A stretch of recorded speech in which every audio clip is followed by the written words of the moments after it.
ಇವೆರಡೂ ಒಂದಕ್ಕೊಂದು ಪೂರಕವಾಗಿಯೇ ಇರಬೇಕಾದಂತ ವಿಚಾರ ಎಂಬುದೇನೂ ಇಲ್ಲ. ಜಗತ್ತಿನಲ್ಲಿ ಪ್ರಸಿದ್ಧರಾದವರೆಲ್ಲರೂ ಸಿದ್ಧಿಯನ್ನು ಸಿದ್ಧಿಸಿಕೊಂಡವರು ಅಂತ ಹೇಳುವುದಕ್ಕೆ ಸಾಧ್ಯವಿಲ್ಲ. ಹಾಗೆಯೇ ಸಿದ್ಧಿಯನ್ನು ಸಿದ್ಧಿಸಿಕೊಂಡವರೆಲ್ಲರೂ ಪ್ರಪಂಚದಲ್ಲಿ ಪ್ರಸಿದ್ಧರಾಗಿದ್ದಾರೆ ಅಂತ ಹೇಳುವುದಕ್ಕೂ ಸಾಧ್ಯ ಇಲ್ಲ. ಅದಕ್ಕೊಂದು ಸೂಕ್ತವಾದ ಉದಾಹರಣೆ ಅಂತ ಹೇಳಬೇಕಾದರೆ ನಮ್ಮ ಜ್ಯೋತಿರ್ವೇದಪುರ ಪ್ರಪಂಚದಲ್ಲಿ ಬಹಳ ಪ್ರಸಿದ್ಧಿಯನ್ನು ಪಡೆಯದೇ ಇದ್ದ ದೇಶ ಆದರೂ ಸಿದ್ಧಿಯನ್ನು ಸಿದ್ಧಿಸಿಕೊಳ್ಳುವಲ್ಲಿ ಸಾಮರ್ಥ್ಯದಲ್ಲಿ ಯಾರಿಗೂ ನಾವು ಹಿಂದುಳಿದವರು ಅಲ್ಲವೇ ಅಲ್ಲ. ಹರ ಹರ ಶಂಭೋ ಮಹಾದೇವ ಎನ್ನುವ ನಾಮಸ್ಮರಣೆಯೊಂದೇ ನಮ್ಮನ್ನ ಭದ್ರವಾಗಿರಿಸಿದೆ ಎಂಬಲ್ಲಿ ಯಾವ ಸಂದೇಹವೂ ನಮಗಿಲ್ಲ. ಹಾಗೆ ನನ್ನ ಕೌಟುಂಬಿಕವಾದಂತಹ ಹಿನ್ನೆಲೆಯನ್ನು ನೋಡುವುದಕ್ಕೆ ಹೋದರೆ ಕೈ ಹಿಡಿದ ಸತಿಯಿಂದಲಾಗಿ ರುಕ್ಮಾಂಗ ಹಾಗೂ ಶುಭಾಂಗ ಎನ್ನುವ ಎರಡು ಮಕ್ಕಳು ನನ್ನ ಎಡಬಲಗಳೇ ಇದ್ದ ಹಾಗೆ ನನ್ನ ಎದೆ ಎತ್ತರಕ್ಕೆ ಬೆಳೆದು ನಿಂತಿದ್ದಾರೆ. ಇನ್ನು ಭಿಕ್ಷುಮತಿ ಎನ್ನುವಂತಹ ಹೆಣ್ಣು ಮಗಳು, ಅವಳ ಬಗ್ಗೆ ಯೋಚನೆ ಮಾಡಿದರೆ ಹೆಮ್ಮೆ ಅಂತ ಅನಿಸುತ್ತದೆ. ಸಾಕ್ಷಾತ್ ಪರಮೇಶ್ವರನನ್ನೇ ಧ್ಯಾನಿಸಿ ತಪಸ್ಸಿನ ಮೂಲಕವಾಗಿ ಆತನನ್ನು ಒಲಿಸಿಕೊಂಡು ತನ್ನ ಮೂಲಕವಾಗಿ ತನ್ನ ಪತಿಯನ್ನಾಗಿಯೇ ಆತನನ್ನು ಸ್ವೀಕರಿಸಿದರು. ಮಾತ್ರ ಅಲ್ಲ, ಪರಮೇಶ್ವರ ಇಂದು ಇರುವುದಿಲ್ಲ ಅಂತ ಕೇಳಿದರೆ ನಮ್ಮ ಮನೆಯಲ್ಲಿ ಜಗತ್ತಿನ ಎಲ್ಲರೂ ದೇವರನ್ನು ಅರಸುತ್ತಾ ಎಲ್ಲೆಲ್ಲಿಯೂ ಹೋದರೆ ನಮ್ಮ ಭಾಗ್ಯ ನೋಡಿ, ನಮ್ಮ ಮನೆಯಲ್ಲಿಯೇ ದೇವರಿದ್ದಾರೆ. ಇದಕ್ಕಿಂತ ಇನ್ನೇನು ಬೇಕು? ಎಲ್ಲ ಹೌದು, ಎಂದಿನಂತೆ ಇರೋಲ್ಲ ಇವತ್ತು ನಮ್ಮ ಸಭೆ. ನನಗಿಂತಲೂ ಮುಂಚಿತವಾಗಿ ಬರಬೇಕಾಗಿದ್ದ ನನ್ನ ಮಕ್ಕಳಿಗೆ ಹೊರಗೆ ಬರಲಿಲ್ಲ. ಯಾವತ್ತು ಹೀಗೆ ಮಾಡಿದವರಲ್ಲ. ಎಲ್ಲಿಗೆ ಹೋಗಿರಬಹುದು, ಏನಾಗಿರಬಹುದು,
ನನಗೆ ತಿಳಿಯದೇ ಇರುವಷ್ಟು ನಾನು ಅಪರಿಚಿತ ಏನು ಅಲ್ಲವಲ್ಲ. ಇಲ್ಲ ಅಪ್ಪಯ್ಯ, ಎಂದಿನಂತೆ ನೀವಿಲ್ಲ. ಪ್ರತಿನಿತ್ಯವೂ ನನಗಿಂತಲೂ ಮುಂಚಿತವಾಗಿ ಆಸ್ಥಾನಕ್ಕೆ ಬಂದು ಯುವರಾಜ ಪೀಠವನ್ನ ಏರಿ ನಿಮ್ಮದಾದಂತ ಹರುಷದಾದ ನುಡಿಗಳಿಂದ ಆಟಪಾಠಗಳಿಂದ ಸಭೆಯಲ್ಲಿದ್ದವರನ್ನೆಲ್ಲ ನಗಿಸುವ ಮೂಲಕ ನೀವು ಹಸನ್ಮುಖರಾಗಿ ಪೂರ್ಣಿಮದ ಚಂದಿರನಂತೆ ಶೋಭಿಸುತ್ತಿರುವವರು ನೀವು. ಆದರೆ ಇವತ್ತು ಹಾಗಲ್ಲ. ಏನಾಯ್ತು ನಿಮ್ಮ ಮುಖದಲ್ಲಿ? ಪಾವಕನೆ ಜ್ವಲಿಪಂತೆ ಕಾಂಬುದು ಉರಿಯುವ ಬೆಂಕಿಯ ಜ್ವಾಲೆಯಂತೆ ನಿಮ್ಮ ಮುಖದಲ್ಲಿ ಕೋಪವನ್ನು ನೋಡ್ತಾ ಇದ್ದೇನೆ.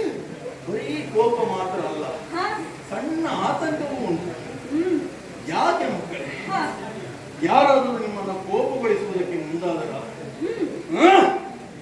ವೀರಮಣಿಯ ಮಕ್ಕಳನ್ನ ಕೆಣಕುವ ಸಾಹಸ ಯಾರು ಮಾಡಿ ಇರಲಿಕ್ಕಿಲ್ಲ.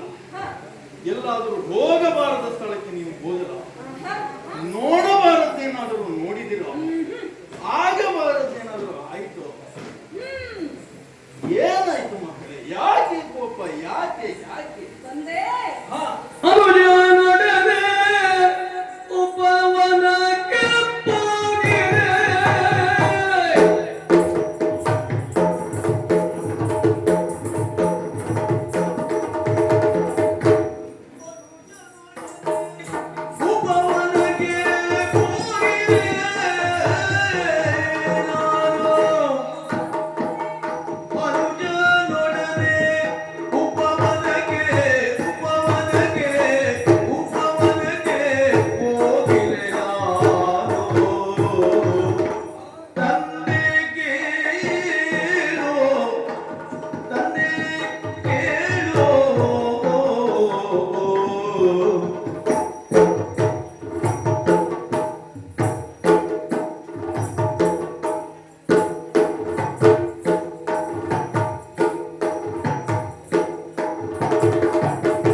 ಶುಭವಾಗಲಿ ಮಕ್ಕಳೇ, ಎದ್ದೇಳಿ ಎದ್ದೇಳಿ, ಶುಭವಾಗಲಿ.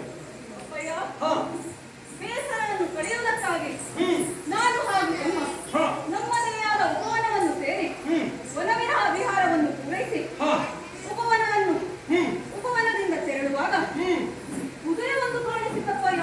ಕುದುರೆ ಕಂಡಿ. ಸಾಮಾನ್ಯ ಕುದುರೆ ಅಲ್ಲ, ಹಾ ವಿಶೇಷವಾದ ಕುದುರೆ. ಓಹೋ. ಮತ್ತು ರತ್ನ ವಜ್ರ ವೈಡೂರ್ಯಗಳಿಂದ ಶೃಂಗರಿಸಲ್ಪಟ್ಟಿರುವಂತಹ ಕುದುರೆ. ಹ್ಮ್ ಇದು ಯಾರ ಕುದುರೆ ಎಂದು ಪರಿಶೀಲಿಸುವುದಕ್ಕೆ ಹೋದಾಗ ಹಾ ಅದರ ಹಣೆಯಲ್ಲಿ ಒಂದು ಲೇಖನವನ್ನು ಕಂಡೆ ಅಪ್ಪ. ಹಣೆಯಲ್ಲಿ ಲೇಖನವನ್ನು ಕಂಡಿರಾ? ಹೌದು ತಂದೆ. ಲೇಖನವನ್ನು ಓದಿದಿರಾ?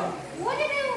ಹಾ ಆ ಲೇಖನದ ಸಾರಾಂಶ ಏನೆಂದರೆ, ಹಾ. ಸಾಕೇತಪುರದ ಅಧಿಪತಿಯಾದಂತಹ ಶ್ರೀರಾಮಚಂದ್ರ ಹಾ. ರಾವಣಾದಿ ಖಳರನ್ನ ಕೊಂದದ್ದರಿಂದ ಉಂಟಾದ ಹ್ಮ್. ಬ್ರಹ್ಮಹತ್ಯಾ ದೋಷದ ಪರಿಹಾರಕ್ಕಾಗಿ ಹಾ. ಅಶ್ವಮೇಧ ಯಾಗವನ್ನ ಕೈಗೊಂಡಿದ್ದಾನಂತೆ. ಅದರ ನಿಮಿತ್ತ ಪೂಜಿಸಿ ಬಿಟ್ಟಂತಹ ಅಶ್ವ. ಅಶ್ವಮೇಧದ ಹಯ. ಹೌದಪ್ಪ. ಓದಿದವರು ಮುಂದೆ ಏನೇ ಓದಿದೆ? ಹಾಗಿರಲಿಲ್ಲ. ಹಾ. ಆ ಕುದುರೆಯನ್ನು ಬಂಧಿಸಿ ಹ್ಮ್ ಇಟ್ಟಿದ್ದೇವೆ. ಕುದುರೆಯನ್ನ ಬಂಧಿಸಿದೆ. ಹಾ, ಹೌದು. ಯಾಕೆ? ಅವನು ಲೋಕೇಶ ಅಂತ ನಾವು ಒಪ್ಪಿಕೊಳ್ಳುವುದಕ್ಕೆ ಸಾಧ್ಯವೇ ಇಲ್ಲ. ಹರನಾರ್ವನೇ ನಮಗೆ ಈಗ ಲೋಕೇಶ, ನಮಗೆ ದೇವರು ಅಂದರೆ ಹರನು ಮಾತ್ರ, ಉಮೇಶನು ಮಾತ್ರ. ಹಾ ಹಾಗಾಗಿ ಆ ಭಯವನನ್ನು ಬಂಧಿಸಿ ಹಾ ಯುದ್ಧಕ್ಕೆ ಯಾರೇ ಬರಲಿ ಹಾ. ಅವರೊಟ್ಟಿಗೆ ಹೋರಾಡುವುದಕ್ಕೆ ಸಿದ್ಧರಾಗಿದ್ದೇವೆ. ಅಶ್ವಮೇಧದ ಹಯವನ್ನು ನೋಡಿ ಬಂಧಿಸಿದ್ದೀರಿ. ಹಾ.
ಅಶ್ವಮೇಧದ ಹಯವನ್ನು ನೋಡಿದ ಕ್ಷಣ, ಪಂಥಾಹ್ವಾನವನ್ನು ನೋಡಿದ ಕ್ಷಣದಲ್ಲಿ ಹಯವನ್ನು ಬಂಧಿಸಿದ್ದೀರಿ ನೀವು ಎಂಬಲ್ಲಿಗೆ ಕ್ಷಾತ್ರಯೋಚಿತವಾದಂತಹ ಚಿಂತನೆಯನ್ನ ಮಾಡಿದ್ದೀರಿ ಎಂಬುದು ಸತ್ಯ.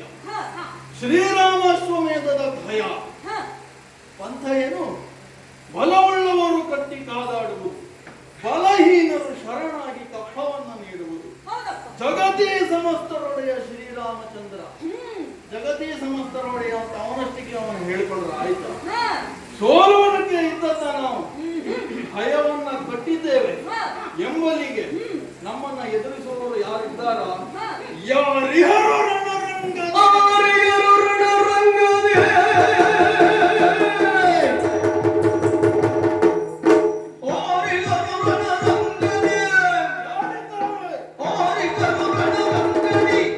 ಎಮ್ಮೆದಿರು ಕೋರುವರು ಕೈ ಎಮ್ಮೆದಿರು ಕೋರುವರು ಕೈ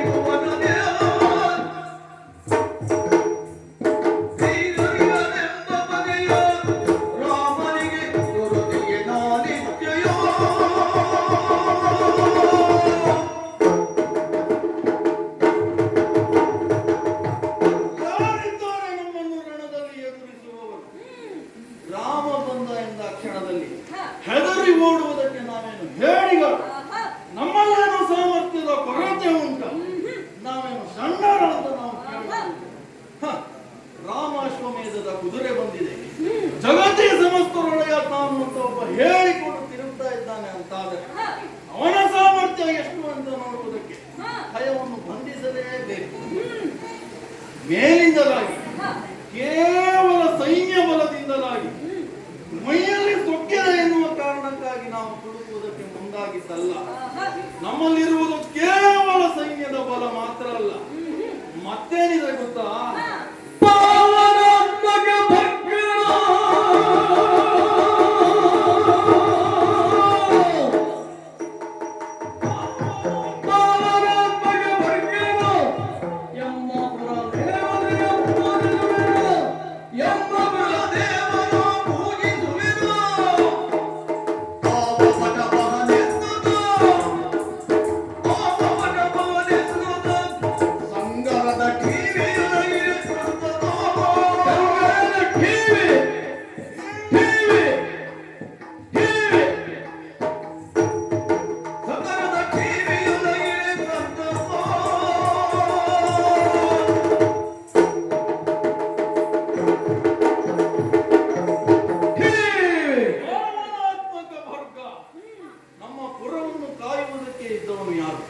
ಸಾಕ್ಷಾತ್ ಪರಮೇಶ್ವರನೇ ನಮ್ಮ ಪುರದಲ್ಲಿ ನೆಲೆ ನಿಂತಿದ್ದಾನೆ, ನಮ್ಮ ಪುರದ ರಕ್ಷಣೆಯ ಭಾರವನ್ನು ಹೊತ್ತಿದ್ದಾನೆ ಎಂಬಲ್ಲಿಗೆ ದೇವದೇವೋತ್ತಮ ಅಂತ ಯಾರು ಮೊನ್ನೆ ಹುಟ್ಟಿದವ, ನಿನ್ನೆ ಬೆಳೆದವ ಬಂದು ಹೇಳಿಕೊಡ್ತಾನೆ ಅಂತಾದರೆ, ಅವನಿಗೆ ಹೆದರಿ ನಾವು ಅಶ್ವವನ್ನು ಬಿಟ್ಟೆವು ಅಂತಾದರೆ ನಮ್ಮ ದೇವರಿಗೆ ನಾವು ಅವಮಾನ ಮಾಡಿದ ಹಾಗೆ. ನಮ್ಮ ಪುರದ ರಕ್ಷಣೆಗೆ ಸಾಕ್ಷಾತ್ ಪರಮೇಶ್ವರನೇ ಇದ್ದಾನೆ ಎಂಬಲ್ಲಿಗೆ ಯಾರಿಗೂ ಅಂಜಬೇಕಾದ ಅಗತ್ಯ ಇಲ್ಲ, ಯಾರಿಗೂ ಹೆದರಬೇಕಾದ ಅಗತ್ಯವಿಲ್ಲ. ಪಂಥಾಹವನ್ನು ಕ್ಷಾತ್ರ ಯೋಚಿತವಾಗಿ ಯೋಚಿಸಿ ಸ್ವೀಕರಿಸಿದ್ದೇವೆ. ಏನು ಬರ್ತದೋ ಬರಲಿ. ಯಾರು ಯಜ್ಞದ ರಕ್ಷಣೆಗೆ ಬಂದವನು? ಶತ್ರುಹರನ. ಶತ್ರುಹರನಲ್ಲ, ಸಾಕ್ಷಾತ್ ರಾಮನೇ ಬಂದರು. ಏನಾಗ್ತದೆ ಅಂತ ನೋಡಿಯೇ ಬಿಡೋಣ, ಅವರ ನಿರೀಕ್ಷೆಯಲ್ಲಿಯೇ ಇರೋಣ. ಬನ್ನಿ.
ಕೈಗೊಳ್ಳಿ ಎಂದು ಹಿರಿಯರು ಸೂಚಿಸಿದರು ನಮ್ಮಣ್ಣ ರಾಮನಿಗೆ.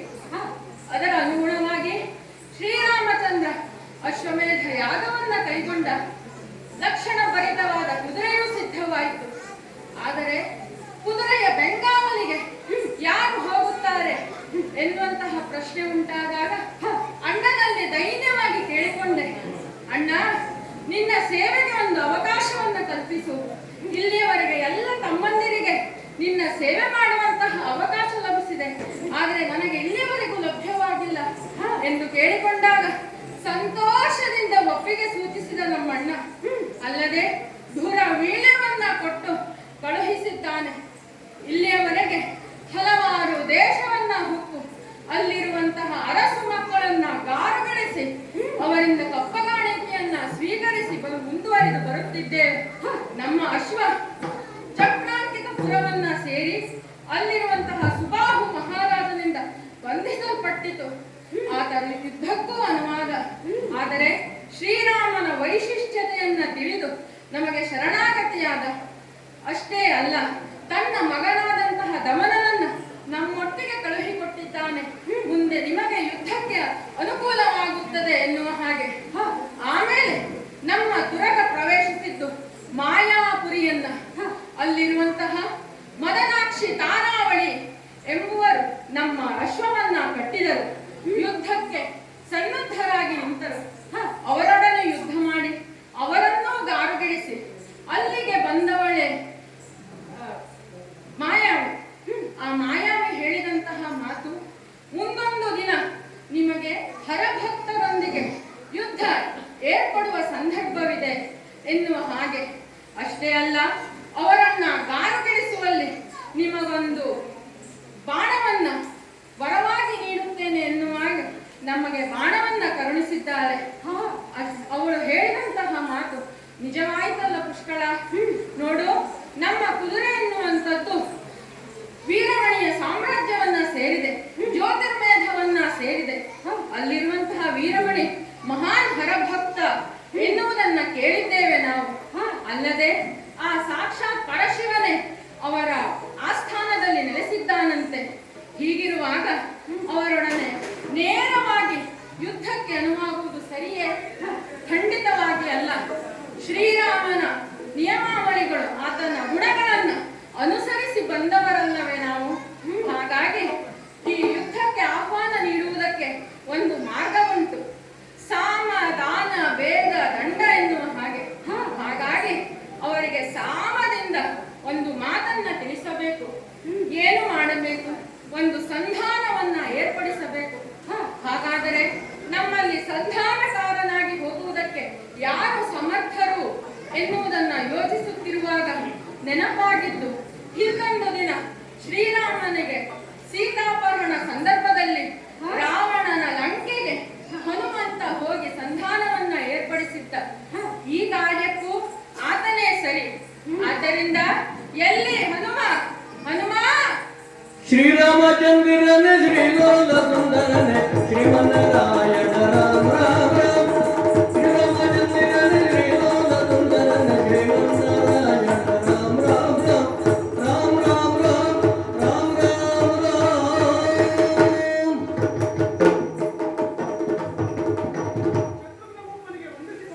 ಹನುಮ, ಶುಭವಾಗಲಿ, ಎದ್ದೇಳು. ಹನುಮ ಬಾರಿಕ ಅಂತ ಕರೆದಿರಲ್ಲ, ಕಾರಣ ಏನು? ಕಾರಣವಿದೆ ಹನುಮ. ಮರುತ ಸುತ ಚತುರ ನಿನಗೆ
ಎನ್ನುವಂತಹ ವೀರಮಣಿ ಅದನ್ನ ಕಟ್ಟಿದ್ದಾನೆ.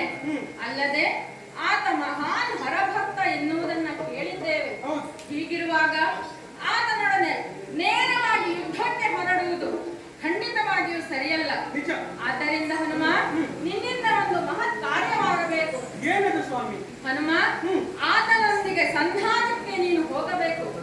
ರಾಮನ ವೈಶಿಷ್ಟ್ಯತೆಯನ್ನು ವರ್ಣಿಸಿ ಆತನ ಮನವೊಲಿಸಿ ಕಪ್ಪ ಕಾಣಿಕೆಯನ್ನು ಸ್ವೀಕರಿಸಿ ಅಶ್ವವನ್ನ ಬಿಡಿಸಿ ತರಬೇಕು ಹನುಮ. ಶತ್ರುದೇವ, ನೀವು ಹೇಳಿದಂತೆ ರಾಮ ಏನು ಎಷ್ಟು ಎಂಬುದನ್ನು ವೀರಮಣಿಗೆ ತಿಳಿಸಿಕೊಡುವ ಜವಾಬ್ದಾರಿ ನನ್ನದು. ಸರಿ, ತನ್ಮೂಲಕವಾಗಿ ಸಂಧಾನವನ್ನು ಮಾಡಿಕೊಂಡು ಬರುವ ಪ್ರಯತ್ನವನ್ನು ಮಾಡ್ತೇನೆ. ಒಂದು ವೇಳೆ ಸಂಧಾನಕ್ಕೆ ಒಪ್ಪದಿದ್ದರೆ ಏನು ಮಾಡುವುದು? ಒಪ್ಪದೆ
ರಾಮನ ನಾಮವನ್ನು ಜಪಿಸುತ್ತಾ ಮುಂದೆ ಮುಂದೆ ಮುಂದೆ ಮುಂದೆ ಬಂದು ನಿಂತಿದ್ದೇನೆ.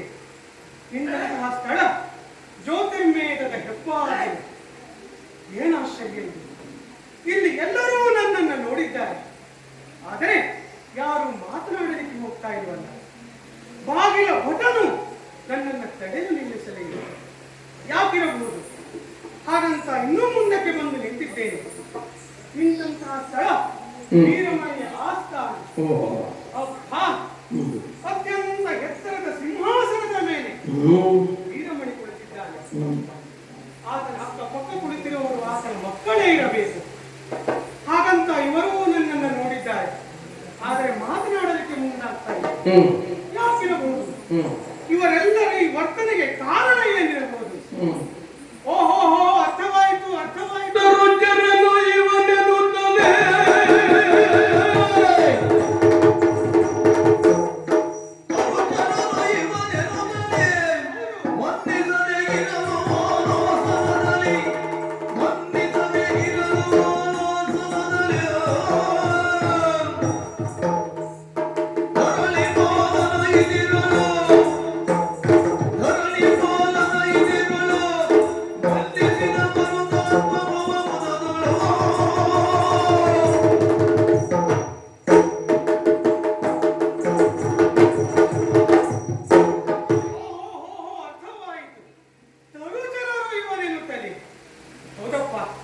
ನಾನೊಬ್ಬ ಕಾಡು ಕಪಿ ಮಂಗ ಎನ್ನುವ ಕಾರಣಕ್ಕೆ ಇವರು ಯಾರು ನನ್ನ ಬಳಿ ಮಾತನಾಡುತ್ತಾ ಇಲ್ಲ.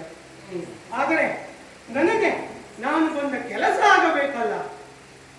ಹಾಗಾಗಿ ಅವರ ಚಿತ್ತ ನನ್ನತ್ತ ಬರುವಂತೆ ನಾನು ಮಾಡಬೇಕು. ಆಗ ಮಾಡಬೇಕು ಅಂತಾದ್ರೆ ಅವರಷ್ಟು ಎತ್ತರಕ್ಕೆ ನಾನು ಕುಳಿತುಕೊಳ್ಳಬೇಕು. ಆದರೆ ನಮಗೆ ಆಸನವನ್ನ ಕೊಡುವವರು ಯಾರಿದ್ದಾರೆ? ಬೇಡ ಬಿಡಿ ಆಸನ, ಸಾಮಾನ್ಯ ಮನುಷ್ಯರಿಗಲ್ಲವೂ ಆಸನ. ನಮಗೆ ಯಾಕೆ? ಇದೆಯಲ್ಲ ಬಯಸಿದಷ್ಟು ಬಯಸುವಲ್ಲಿ ಬೆಳೆಯುವ ಬಾಲ ಆ ಬಾಲವನ್ನೇ ಸುತ್ತಿ ಸುತ್ತಿ ಸುತ್ತಿ ಸುತ್ತಿ ಆಸನವನ್ನಾಗಿ ಮಾಡಿ ಕುಳಿತುಕೊಳ್ಳುತ್ತೇನೆ. ನೋಡೋಣ.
ಅಂತವನ ಯಜ್ಞಾಶ್ವವನ್ನು ನೀವು ಹೊಂದಿಸಿದ್ದೀರಾ.